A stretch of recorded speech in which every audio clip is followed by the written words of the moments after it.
By the dim glow of an oil lamp, a man's lifeless body lay sprawled across the living room floor. The weak yellow light trembled against the walls, throwing long shadows that made the room look larger and colder than it really was. The air was thick and heavy, as if the house itself was holding its breath. His lips were stained an unnatural shade of blue, sharp and shocking against his pale skin, and his eyes were wide open, frozen in the final moment of fear he never had time to understand. Standing over him was Amira Toby. She did not scream. She did not cry. Her hands did not shake. She simply stood there, calm and steady, looking down at the body as though it were an object she had finished using. Her face was blank, smooth like still water, but her eyes told a different story. They gleamed with a dark satisfaction, the kind that comes when a task is completed exactly as planned. "Another soul to the shadows," she whispered. Her voice was soft, almost tender, barely louder than the crackle of the oil lamp. The words floated in the air for a moment before disappearing into the silence. She listened carefully, her head slightly tilted, her senses alert. Then she heard it, the faint sound of footsteps outside the house. Someone was nearby. Maybe a neighbor passing by. Maybe someone coming to check on the sudden quiet. Amira's pulse quickened. Not from guilt. Not from fear. From urgency. She moved at once. Every step she took was measured and purposeful. She wiped down the table, the chair, the door handle, every surface that could betray her. She straightened the room carefully, adjusting things just enough to make everything look ordinary. Nothing broken. Nothing out of place. No sign of struggle. No sign of violence. Her movements showed practice. This was not confusion or panic. This was routine. She gently adjusted the man's body, positioning it in a way that told a clear story. A sudden collapse. A man who had stood, then slumped, then fallen. She made sure his face looked peaceful, as if death had come quickly and without warning. She stepped back, studying the scene with a critical eye, correcting small details until she was satisfied. Time mattered. She knew that. Within minutes, everything was ready. When the neighbors finally arrived, drawn by concern and curiosity, they were met by a quiet, shaken wife. Amira opened the door with careful control, her eyes wide, her face pale. Her voice trembled just enough to sound real. "He just collapsed," she said softly. "One moment he was fine, and then he was gone." The words came easily. The neighbors shook their heads in sadness.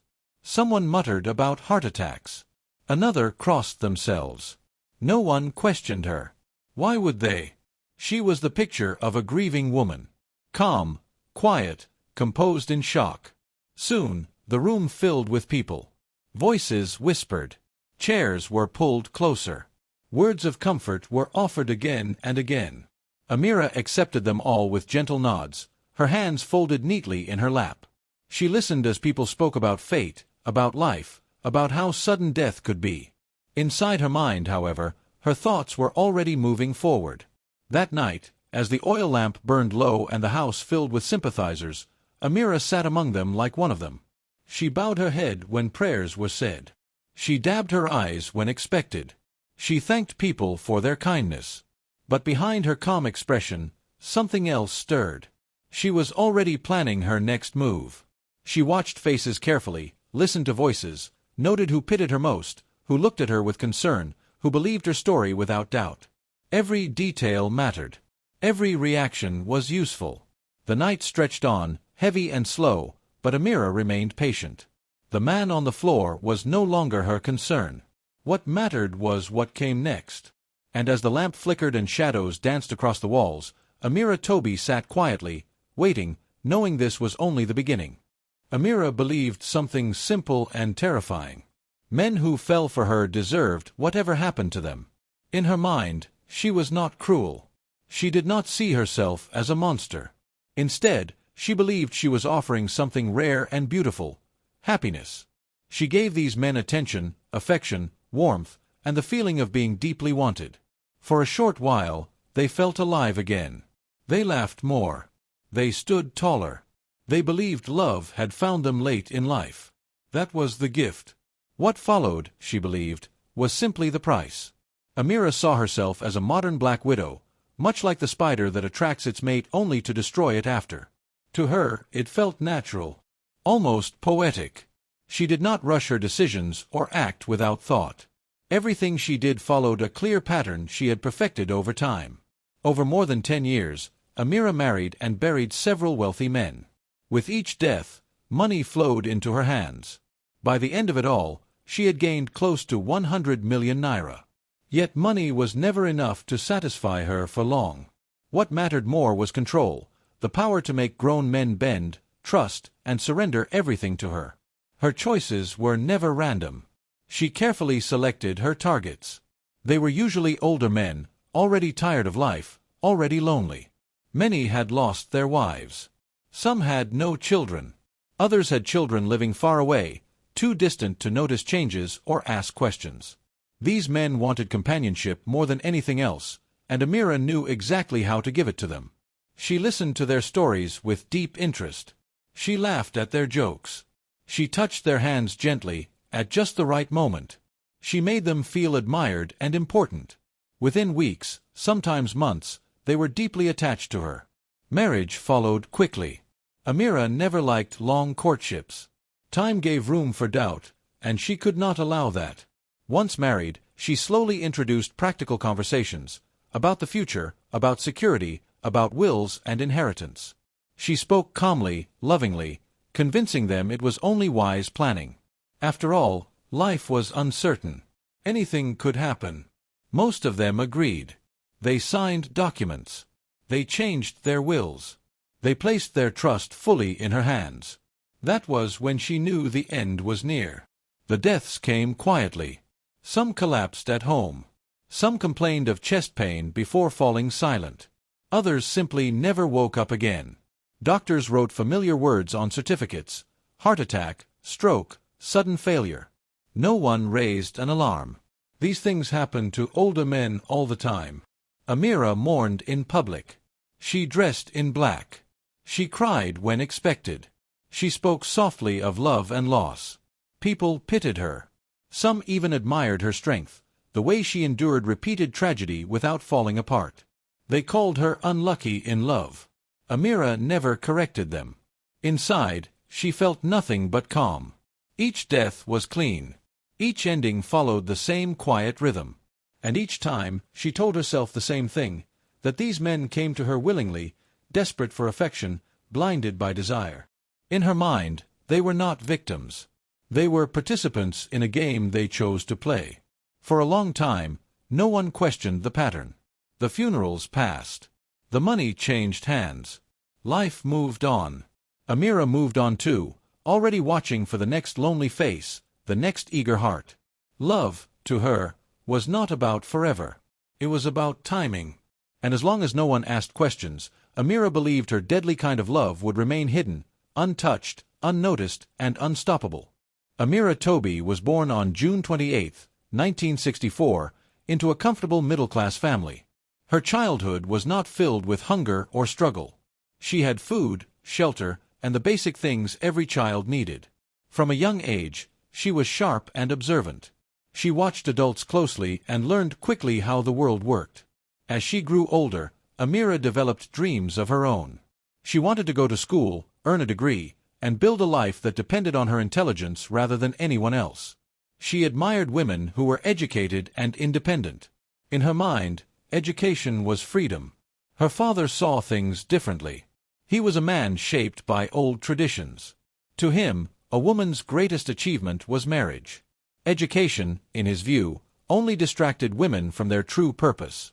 Whenever Amira spoke about school or a career, he shut her down firmly. "You don't need all that," he would say. "Find a good man and settle down."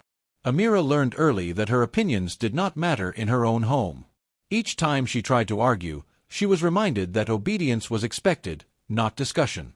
Slowly, her dreams were pushed aside, buried under expectations she did not choose. Outwardly, she obeyed. Inwardly, something hardened. She followed her father's wishes and entered relationships, but her idea of marriage was already changing. What her father called security, she began to see as opportunity. What he called obedience, she turned into strategy. Her relationships never lasted long. Men came and went, one after another. Over the years, more than 14 serious partners passed through her life. To outsiders, it seemed like bad luck. To Amira, it was simply how things were meant to be. Many of those men died. At first, no one noticed a pattern. Death was common, especially among older men. Loss was easily explained away. Amira played her role well, appearing as the woman fate never favored in love. She cried when expected. She mourned loudly enough to avoid suspicion. Between marriages and relationships, Amira worked as a bank teller. It was a quiet job, but it taught her important lessons. She handled cash daily. She saw how money moved, how signatures mattered, how access could open doors. She learned how trust worked, and how easily it could be given away. From behind the counter, she studied people. She watched how men spoke when they felt powerful. She noticed how quickly respect changed when money was involved. She paid attention to the way documents were signed without much thought. Every day at the bank added to her understanding of control. Money, she realized, was not just currency. It was leverage. Her job also gave her patience. She learned how to wait, how to smile without meaning it, how to listen without revealing her thoughts. These skills followed her into her personal life, shaping the way she dealt with men. Marriage, to Amira, was no longer about love or companionship. It became a doorway, one she could open and close when it suited her. Each relationship was a step forward, not emotionally, but strategically. Her father believed he had guided her into a respectable life. He never imagined what his refusal had created. By forcing Amira to abandon her dreams, he unknowingly pushed her toward a darker path. She had learned that obedience could be faked, affection could be performed, and trust could be used as a weapon. And as the years passed, Amira Toby became very good at taking what she believed the world owed her, one man at a time. Her first husband, Charles, seemed like an ordinary man. He was hard-working, calm, and respected in his field. Together, he and Amira built what looked like a normal family. They lived quietly. They had 2 children. To neighbors and friends, nothing about their home suggested danger or darkness. They looked like any other couple trying to make life work. But behind the closed doors of their marriage, Amira was watching and learning. Charles worked in the fabric printing industry, a business that dealt with chemicals and dyes. Over time, Amira noticed one substance in particular, potassium cyanide. It was colorless, sugar-like, and extremely dangerous. She learned that even a small amount could kill within minutes. She also learned something even more important. Death by cyanide could easily look like a heart attack or another natural cause. Amira paid attention. She asked innocent questions. She listened when Charles spoke about his work. She observed how the chemicals were stored and handled. Slowly, quietly, she gathered knowledge. To Charles, she was simply a curious wife. To Amira, this was preparation. The day Charles collapsed seemed ordinary at first. He complained of sudden pain and fell. Panic followed. He was rushed to the hospital, where doctors examined him carefully. After tests and observation, they concluded it was a mild heart attack. He was told he was lucky. With rest and care, he would recover. He was discharged and sent home. Everyone believed the danger had passed. Everyone except Amira. That night, as Charles rested at home, Amira watched him closely. She remained calm, attentive, and gentle. Nothing in her behavior suggested anything unusual. To the outside world, she was a devoted wife caring for her sick husband. By morning, Charles was dead. The doctors were confused but not suspicious. Heart attacks happened. Sometimes the body simply gave up. There were no obvious signs of violence. No reason to dig deeper. Amira had finished what she started. After Charles's death, she inherited his business. For the first time, Amira had control, not just over money, but over something larger. Yet business was not her strength. She made poor decisions, ignored advice, and spent carelessly. Within 3 years, the company collapsed. Customers left. Debts piled up. The once stable business fell apart. Soon, Amira was broke. The money was gone. The business was gone. The comfort she once had disappeared quickly. What remained was a woman standing at a crossroads, burdened with responsibility and driven by desperation. She mourned publicly. She dressed in black. She spoke softly of loss. People sympathized with her.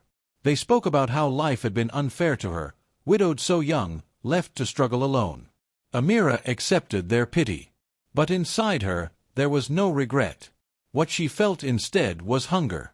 She had tasted control for the first time, and she did not want to lose it. She realized that marriage, death, and inheritance had changed her life once, and it could do so again. The problem was not the method. The problem was money management. She needed another chance. Broke and cornered, Amira began to look outward again. She watched people more closely now. She studied who had wealth, who had loneliness written on their faces, who might be easy to draw close. The death of Charles was not an accident of fate. It was the beginning. And as Amira faced her desperation, one thing became clear to her. She would never return to a life without power, not if she could help it. Amira's next opportunity came quietly, wrapped in music and laughter. It was at a birthday party filled with well-dressed guests and polite conversations.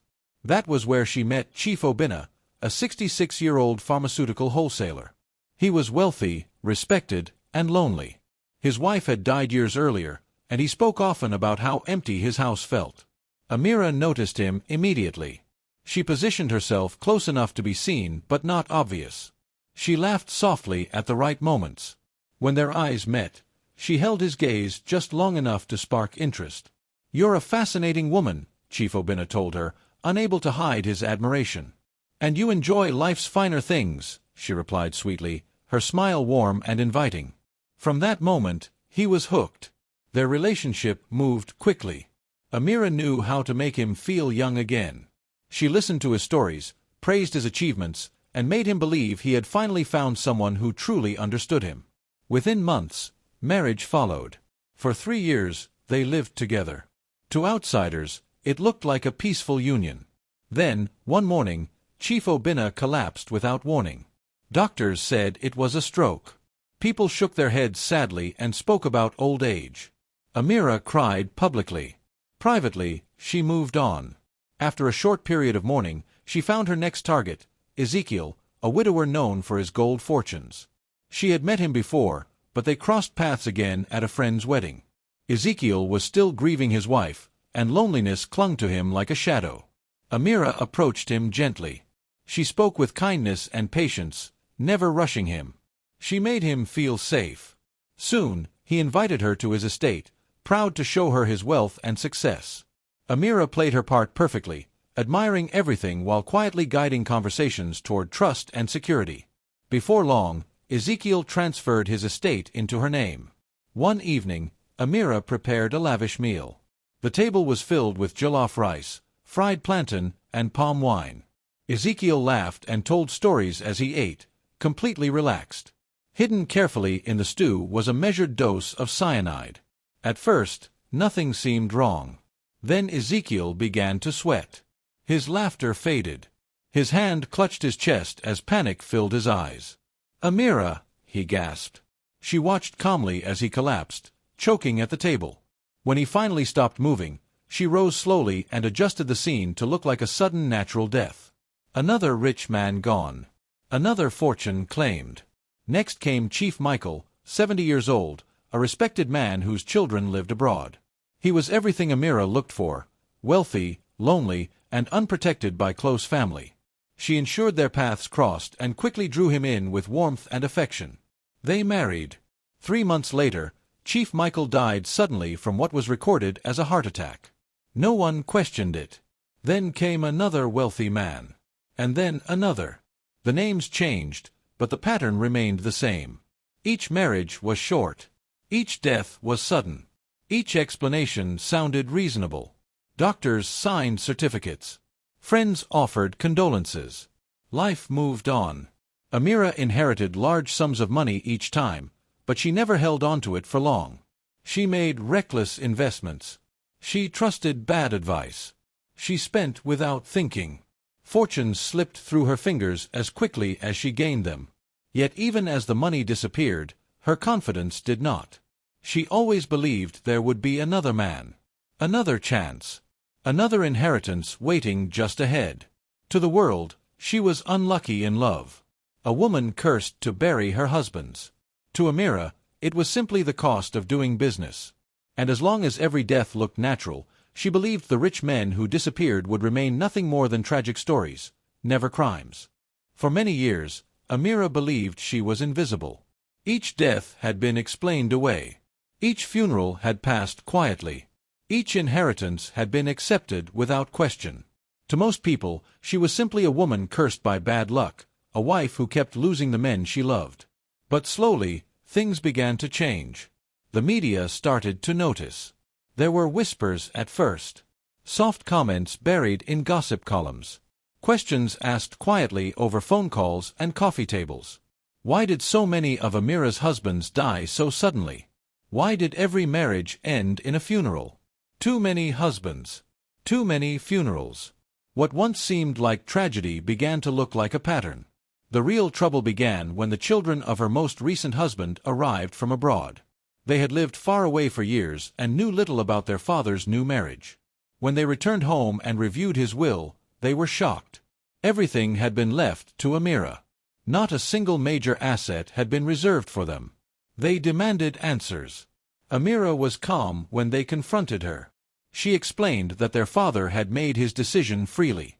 She spoke gently about love, companionship, and trust. But the children were not convinced. Something about the situation felt wrong. They requested an autopsy. Amira fought it fiercely. As the lawful wife, she argued that her husband deserved peace. She spoke about tradition, respect for the dead, and emotional pain. She appeared on the surface as a grieving widow being harassed by greedy relatives. For a moment, it seemed she might win. But the court ruled against her. The body was exhumed. The results changed everything. Cyanide was found in the blood. Suddenly, the deaths that had once seemed natural no longer made sense. Heart attacks, strokes, sudden collapses. All of them now appeared suspicious. What had been dismissed as fate began to look like careful design. The police moved quickly. They obtained a search warrant and entered Amira's home. What they found erased any doubt. There were traces of cyanide hidden among household items. There were medical books filled with notes about poisoning, dosage, and methods of administration. Each discovery tightened the noose around her. But the most damaging evidence came last. A diary. Inside it were detailed entries, cold, calculated notes describing plans to kill her last 3 husbands. Dates, methods, observations. There was no emotion in the writing, only intention. The puzzle was complete. What had once been rumors became facts. What had once been suspicion became certainty. Investigators began connecting past deaths, comparing timelines, and re-examining old records. The pattern was now impossible to ignore. Amira's calm began to crack. For the first time in years, she could not control the story. The media that once whispered now shouted. Headlines spread quickly. Her name became known far beyond her neighborhood. When the police came for her, there was no dramatic resistance. Amira Toby was arrested. She walked quietly, her face expressionless, as cameras flashed and voices shouted questions she refused to answer. The woman who had mastered deception for years now stood exposed, stripped of control. The dead, silent for so long, had finally spoken. And they had told the truth. Amira Toby's trial lasted 6 long months, and from the very first day, it captured public attention. Every morning, crowds gathered outside the courthouse, eager to catch a glimpse of the woman the media had begun to call the Black Widow. The courtroom was packed daily with journalists, curious onlookers, and families searching for answers that had been buried for years. Amira entered the courtroom with her head held high. She wore simple clothes, her face calm and unreadable. There were no tears, no visible signs of regret. She listened quietly as prosecutors laid out the evidence, piece by piece, describing a pattern of marriage, death, and inheritance that could no longer be ignored. Witnesses were called. Documents were presented. Experts explained how cyanide worked and how easily it could mimic natural causes of death. The diary found in her home was read aloud, its cold entries sending a chill through the room. Each page revealed planning, patience, and intent. Amira rarely reacted. She sat still as her past was pulled apart in public. The deaths of her husbands were discussed in detail, one after another. Though she was officially charged with only 3 murders, many in the courtroom believed the truth was far darker. Whispers spread through the crowd. How many men had truly died at her hands? 10 more. When journalists were allowed to ask questions, one stood and asked her if she had ever felt fear while killing her husbands. Amira turned slowly toward him, her eyes sharp. "You are mad to ask me that," she snapped. The room fell silent. Later, under pressure, Amira admitted to killing her last husband. She claimed he had been abusive and said she had acted out of desperation. Her lawyers argued that she had been a victim in that marriage. But when asked about the other men, she refused to speak. There was no apology, no explanation, no sorrow. As the trial moved toward its end, the tension grew heavier. The evidence was overwhelming. There was no room for doubt. When the verdict was finally delivered, the courtroom held its breath. Guilty. Amira was convicted of 3 counts of murder. The judge spoke firmly, emphasizing the seriousness of her crimes and the lives that had been lost. Then the sentence was announced: death by hanging. Amira smiled. The expression shocked many in the room. It was not the smile of relief or sadness. It was calm, controlled. "I will die smiling," she said. Gasps echoed through the courtroom. Some people turned away, unable to look at her. Others stared, stunned by her lack of emotion. Moments later, her lawyers rushed to quiet her, arguing that her words showed signs of mental instability. They claimed she was confused and unwell. The court rejected the argument. Today, Amira Toby waits alone in a maximum security prison. The woman who once commanded rooms with her charm now sits behind cold walls and steel doors. There are no admirers, no wealthy men, no one left to manipulate. Her secrets have been exposed. Her power is gone. The silence that surrounds her now is very different from the quiet she once controlled. This silence does not protect her. It reminds her of what she has lost and what awaits her. The Black Widow has been unmasked. Final moral: greed leads to destruction. Deception cannot hide forever. Thanks for watching. Don't forget to like, share, and subscribe for more interesting stories.